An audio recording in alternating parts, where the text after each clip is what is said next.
Erev Tov. Cette fois-ci, je vais vous raconter une histoire qui m'est arrivée personnellement.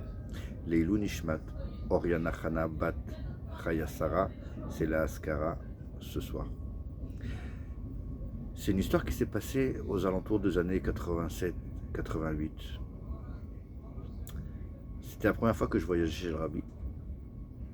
Et l'habitude à l'époque, c'est qu'on arrivait chez le Rabbi sans savoir chez qui on va manger, sans savoir chez qui on va dormir.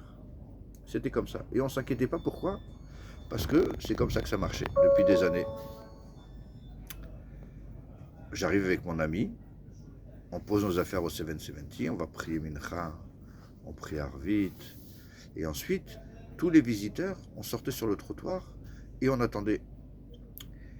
Après, les chassidim, ils sortaient avec leur famille, avec leurs enfants, et puis le père, il disait à ses enfants, va me chercher 3 personnes, va me chercher 5 personnes, va me prendre 10 personnes, trouve-moi une famille, trouve-moi 5 familles. Ils avaient pas au Hachem, certains avaient des très très grandes maisons, des très grandes sous-côtes, et ils invitaient des gens. Et donc, les enfants, ils venaient chercher les gens, et ensemble, ils suivaient le père, on faisait connaissance sur la route, on arrivait jusqu'à la maison, et là-bas, on passait des fêtes extraordinaires. Le truc, c'est que cette première année, j'étais avec mon ami, on était assis, appuyé sur le dos d'une voiture, et on attendait. Et on voyait tout le monde qui sortait, et qui envoyait les enfants chercher quelqu'un à droite et à gauche, et des groupes de personnes qui suivaient le papa. Il y avait des Français, des Israéliens, des Américains, de tout. Et mon ami et moi, on reste, et puis on voit que tout le monde part, tout le monde part, tout le monde part, et le 770 commence à se vider. Alors on commence un petit peu à s'inquiéter. Et là, il se passe quelque chose d'extraordinaire que j'ai jamais oublié, et j'oublierai jamais. Un ami de France, il s'approche de nous et il nous dit « Comment ça va ?»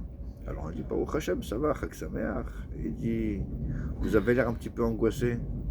On lui dit « Ben oui, on est angoissé parce que la choula se vide et personne ne nous a invités, on ne sait pas où on va manger ce soir. » Il dit « Donc vous avez 2 problèmes. » Alors on ne comprenait pas, on dit « Pourquoi 2 problèmes ? On a un problème, on ne sait pas où on va dormir. Et ni on va manger. » Il dit « Non, vous avez 2 problèmes. Vous avez un problème que vous ne savez pas où vous allez manger, où vous allez dormir. Et vous avez un problème, c'est que vous êtes angoissé. C'est dommage. Pourquoi vous rajoutez un 2e problème?